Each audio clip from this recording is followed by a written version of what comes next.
Et pour le cas de la RDC, il faut vraiment y mettre l'accent parce que c'est un cas marquant, important, avec surtout la construction des barrages d'Inga, Inga 1, Inga 2, qui ont été respectivement construits dans les années 1973 et 1982. Il s'agit des projets qui ont coûté énormément aux contribuables, c'est-à-dire à la population, parce que ces dettes qui ont été contractées auprès des institutions financières internationales ont été ou seront,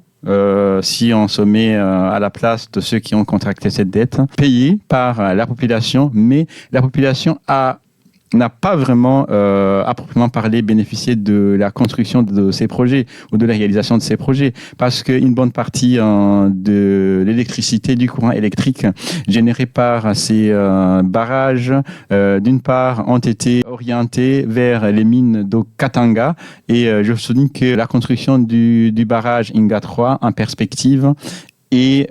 également pensé pour, d'une part, alimenter les mines d'Okatanga et d'autre part, exporter l'électricité vers l'Afrique du Sud. C'est-à-dire que vraiment, sont des projets qui ont coûté cher à la population parce que c'est elle qui s'acquitte de ces dettes. Et d'autre part, il faut reconnaître que leur utilité reste discutable.